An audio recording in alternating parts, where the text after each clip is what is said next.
Hey everybody, I thought today I would go over the lightsaber build I did at the Savi workshop at Walt Disney World.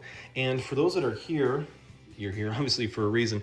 If you're looking to do this, I think it's absolutely worth it. It was a great experience. I would say avoid videos online that talk about the experience or show the actual experience. That was, I think, my mistake. I knew a lot about what was going to happen, and I wish, looking back, that I wouldn't have done that. So I'm not going to share a lot about the experience. I don't want to spoil it, but I will share some of the nuts and bolts about this saber, and maybe answer some questions that you're looking to find out. So, I mean, first of all, this thing is heavy. I mean, all the parts are metal. There are some plastic pieces like the switch and a few other things. I mean, you've got some kind of clear red inlay things on there. Obviously, I did the power and control saber here. And like I said, it's heavy. It's about 2¼ pounds. So somebody walks in your house, you can't cut them because it's not a real lightsaber, but you could smack them with it, and that would probably really deter them from wanting to do anything more. The other thing that I was concerned about is the thickness. And I've got big hands, but this really isn't as bad as what I thought. I saw some on pictures online of people that had built them, and they just looked, I thought, cartoonish. But when you get it built and look at it, it actually all looks pretty good.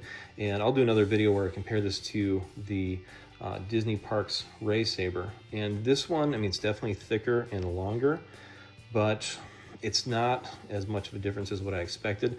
The parts in this one are a little bit more generic, I would say. You know, because think about it, they're doing a bunch of these every single day.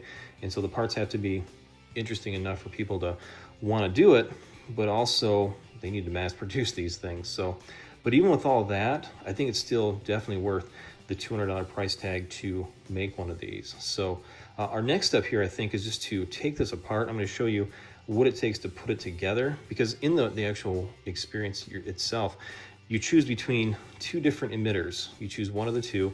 You've got 4 grips to choose from, and you choose 2 of those. And it doesn't matter top or bottom, it doesn't matter where they're at because they're threaded here and here to go onto the switch. There's 2 switches, you choose one of those, and you can't mix and match switches. I mean, if you choose this one, you get this little button thing, and if you choose the other one, obviously it's different. And there's 2 end caps, and you choose one of those to put on here. And you know, that combination constitutes, boom, whatever saber you come up with. So I'm gonna take this apart and show you what it takes to actually put it back together from scratch. Okay, so obviously here's the saber all apart.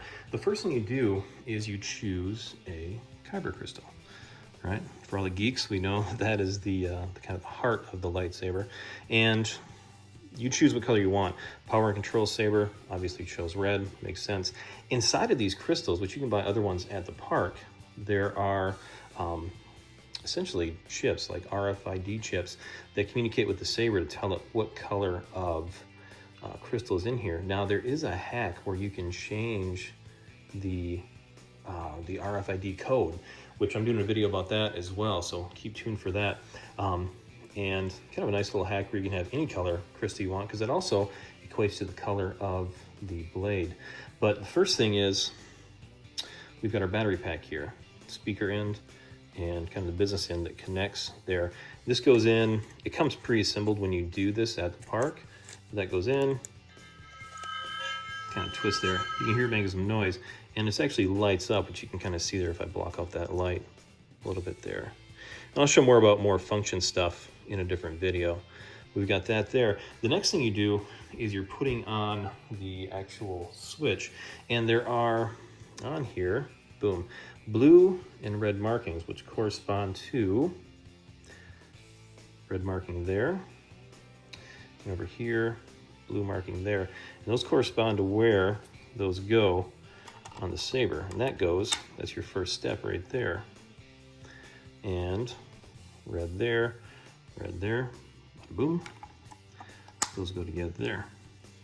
So you got that part done, the switch. Your next thing is your caps. And again, these are threaded. You can see there, very short little thread there on that side, but nothing there.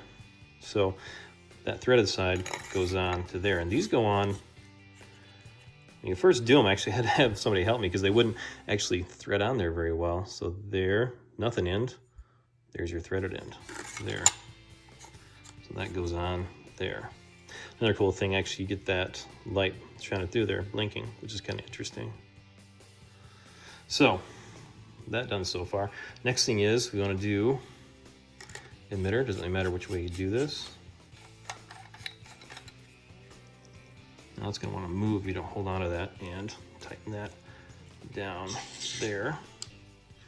That's the noise. I accidentally turned it on. That's the noise that makes without a blade in it. So you kind of short circuits or freaks out. And where are we at? There we go. End cap here.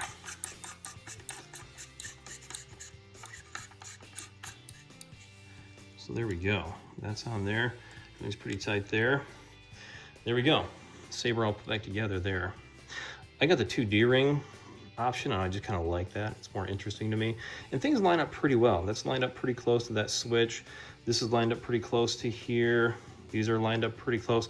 It's not exact. They're not going to be. I mean, you're talking about threads all over the place, and it's hard to get things to line up perfectly. But that's pretty much that saber put all back together. You can get an idea of what we got there. So what I'm going to do is I'm going to do another couple different videos. One, again, comparing this to the Disney Parks Ray Saber, but also one of the actual function of this thing. You heard a little bit with